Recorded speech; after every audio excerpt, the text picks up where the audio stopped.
Welcome. I'm Thom Powers. I'm the artistic director of the DOCNYC Festival.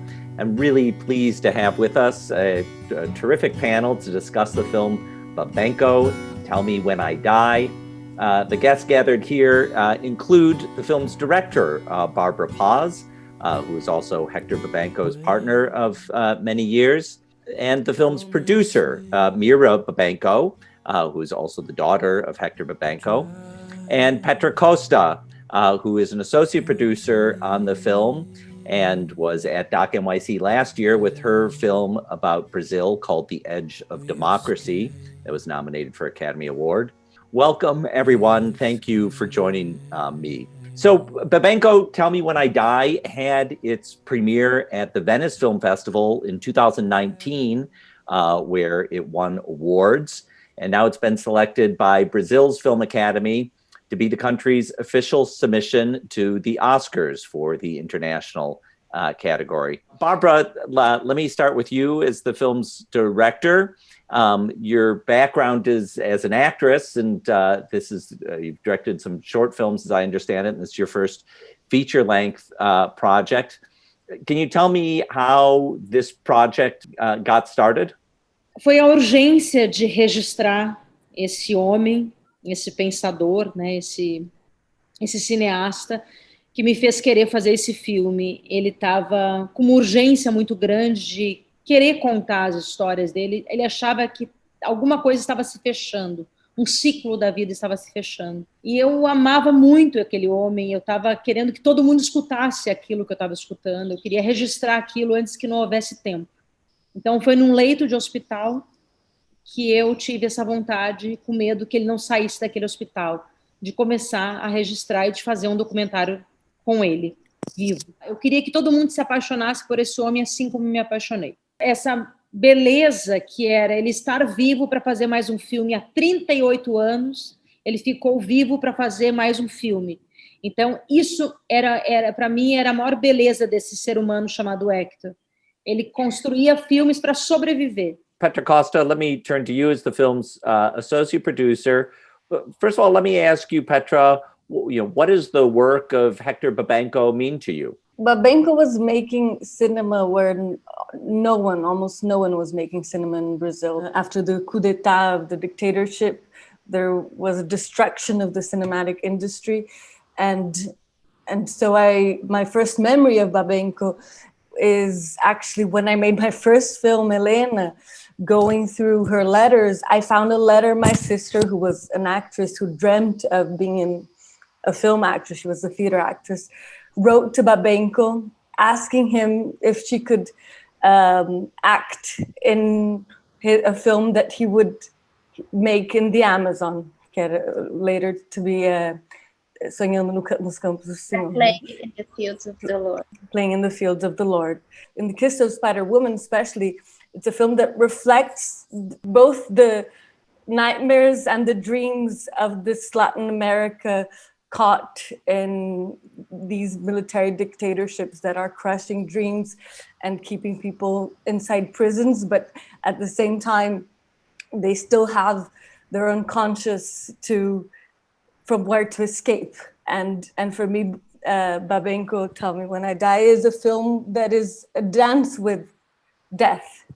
Both Babenco dancing with his own death, with his transient situation, which for him was very evident for most of his adult life, and Barbara dancing with someone who is leaving, right, who is dying, and she edited the film, great part of the film, when he was already dead. So it's the ultimate dance with death, which I think is very inspiring for all of us who want to learn how to dance in life. Myra, let me put this one to you. Myra is the person who's now the head of HB Films, overseeing the catalog of Hector Babenco's work. What are your hopes for the way people will discover his films through this documentary?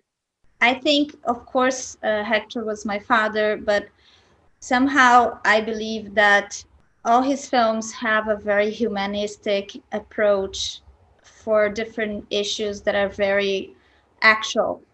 problems that persist still today. I think Hector was very loyal to his themes, the environment, the human feelings of each one, no matter if you're poor, you're rich, you're in jail, you're in bed, sick. I think the strongness of the feeling that if you have a dream to fulfill, you have a better chance to survive this very important, powerful lesson that Barbara brings in the documentary.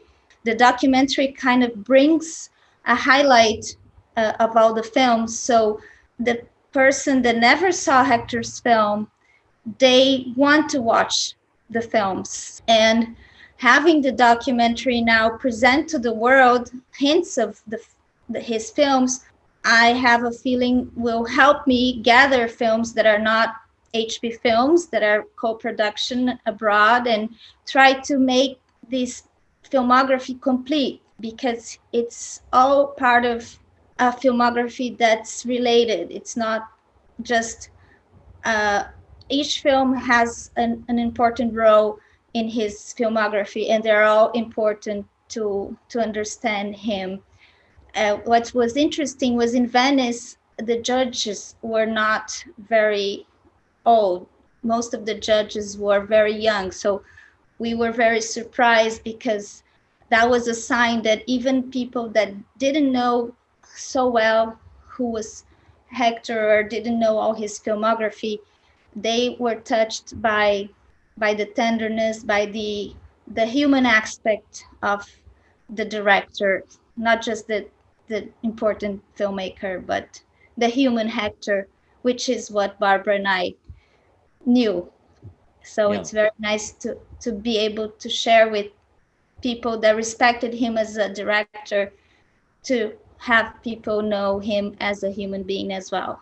Petra, I want to ask you a question, and I wanted to ask you about that, because certainly you could make a film about Hector Babenco's life that would be a more straightforward, now he did this, now he did this, let's interview his collaborators and tell you what he was thinking when he made these films.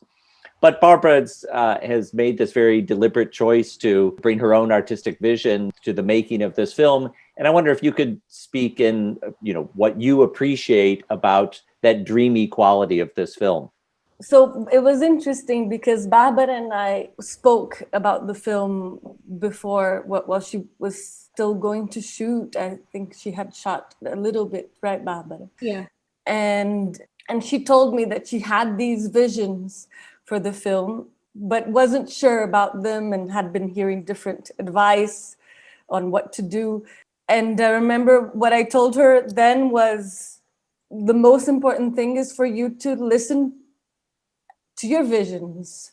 She said she wanted to film trails of trains and to have in black and white, and to have the film come through these trails of trains. And I said, yes, you have to do that. You have to see this film by Agnès Varda called The Beaches of Agnès, which for me was a freedom emancipatory ticket to do anything. And I told Barbara, you have to have this freedom to tell the story that you want to tell, the love letter that you want to make. And I mean, I was completely mind blown by the end result, which surpassed all of my expectations. And I really love the dreamy quality of it, because it's the quality of a poem, of a visual poem to a loved one. Queria que o filme caminhasse pela morfina, pelo inconsciente dele, porque ele estava na morfina nos últimos meses. Então ele estava perdendo a memória aos poucos, e isso estava agoniando ele demais. Então eu quis que o filme fosse como um inconsciente dele também, porque era se fosse o pensamento dele indo embora, o cinema, a vida, ele se despedindo pela última vez de fato do cinema e da vida. Mas ele mesmo fazendo isso, não eu. Barbara, your dance sequence to Singing in the Rain, how that idea came about. So if you can talk a little bit more about that dance sequence. Essa dança, ela aconteceu alguns anos atrás, antes dele decidir fazer Meu Amigo Edu, que foi o último filme que está no documentário. Ele estava muito doente e eu adoro dançar e adoro tomar banho de chuva. E eu comecei a dançar exatamente nessa casa que eu estou hoje, que é a casa da Myra, nesse lugar aqui onde eu estou hoje. Uma dança meio Pina Bausch, assim, e dançava porque ele estava muito doente, estava com febre. E eu queria alegrar aquele homem. Enfim, eu adoro dançar e adoro deixar as pessoas felizes da minha vida inteira. E aí eu fui em direção a ele. E ele disse, esse é o final do meu próximo filme, que eu não sei qual é.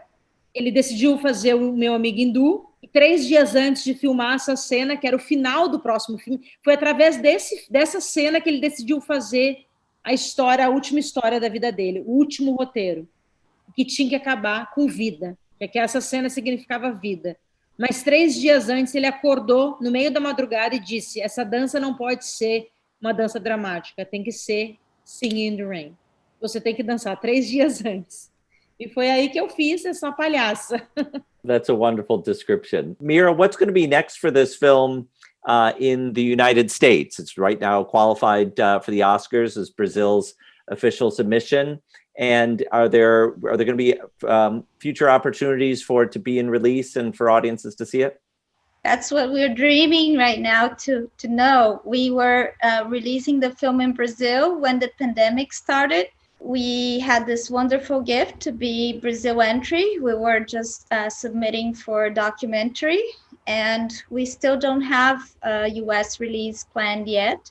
Well, there are no theatrical release at the moment, regardless of us having this opportunity. So we're hoping that with these screenings we're doing with DOCNYC and others vehicles, we will be shortlisted, and then we will have good news as distribution wise in streaming and theatrical. We are having the private screenings, virtual platforms available for the Academy, and like the one we're doing with you. Well, very good. Well, anyone who's watching who admired this movie, please share your love with your friends and on social media, and we hope this film can reach a wider audience. So I want to give a big thanks to director Barbara Paz, producer Myra Babenco, and associate producer Petra Costa. Thank you, everyone who's watching, for joining us for the special screening of Babenco, Tell Me When I Die.